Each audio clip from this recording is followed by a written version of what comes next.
So as September is quickly approaching, many people are heading back to the office. Maybe they've been off for a while, maybe they've been working from home partly and going back to the office. Protocols have changed. There's probably some new things in place, right? I know that's happening. Some kids are returning to school. Some kids are suddenly doing homeschooling. There's all kinds of variations that are happening in the world. And this can be a really challenging time. And it is a really challenging time. It has been since, the pandemic hit us months ago.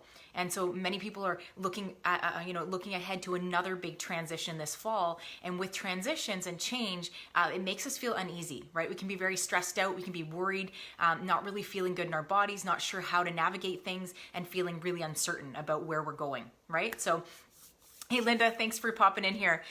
So really what I just wanted to chat with you about today is to give you some tips and tools as we're heading into September. How can we navigate change and transition without stress, right? Because it is going to be stressful. There's going to be times where it sucks. We've already experienced that. And what we know is change is inevitable. Change is going to happen no matter what, right? So one day I'm getting an email that the schools are going back on a certain date and this is the protocol. And the very next week I got a new message of something totally different, right? So we're getting daily updates that things are changing and we're having to navigate and change with them. And that is our reality, right? So looking ahead, how do we try to control what we can and let go of the other things?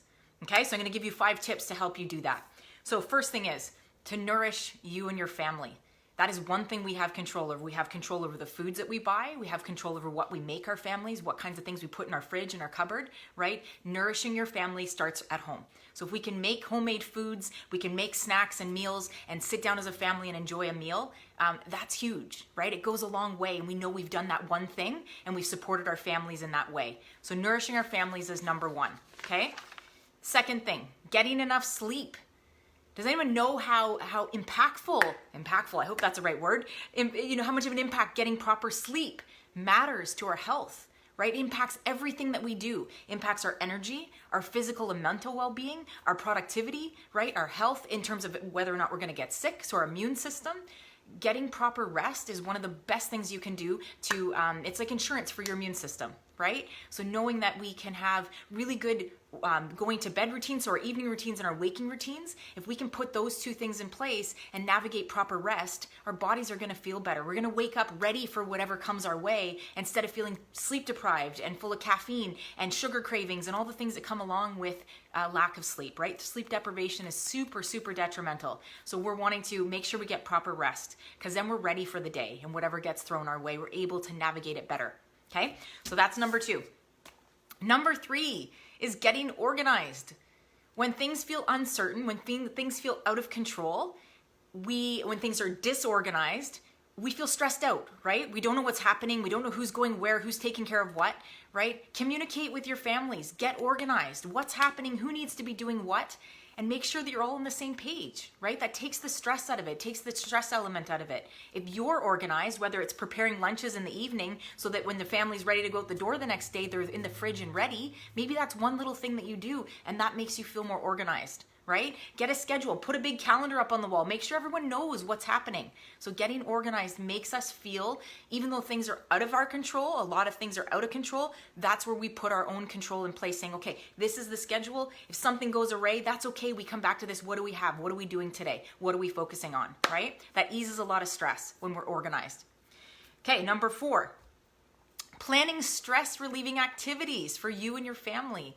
So for us, we love being outside, or in the evenings, we love playing board games or card games. We've got like Skippo and Uno, and Griffin's got this funny game called Fart. And it's, that's how we spend our evenings. And that's what lights us up. That's what makes us feel good. And that relieves stress. You can't be in a state of constant stress and be enjoying something at the same time.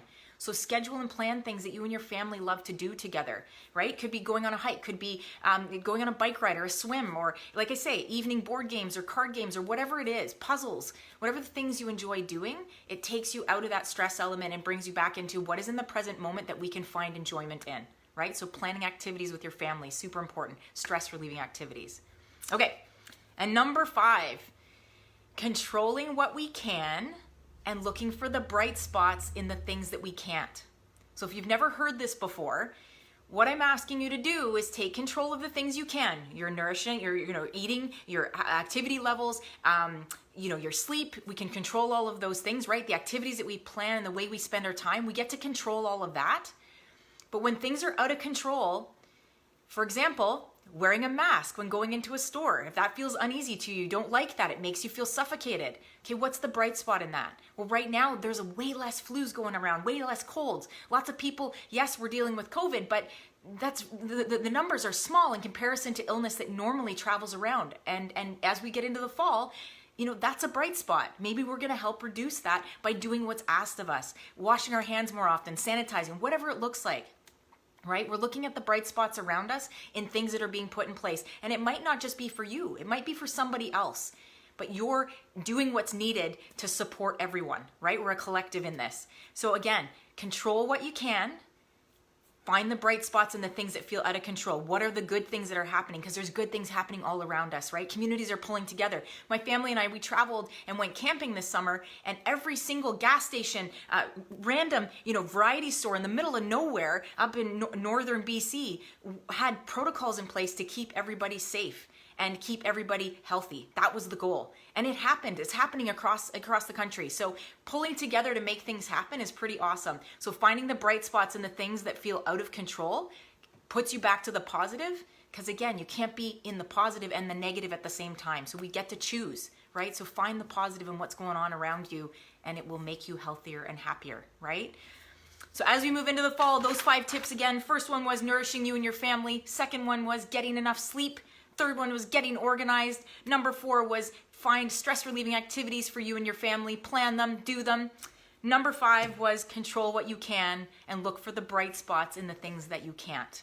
Okay? I'm going to drop in a Healthy Foods, Healthy Families guide for you guys. If you're looking for a little inspiration for making lunches as we head back to school or into the fall, or just work routines, and there's a couple recipes included. So Healthy Foods, Healthy Families, a little guide that I created. It's free. You can grab a copy of that once I'm off here. I'll pop it in the comments. You can find that and check it out.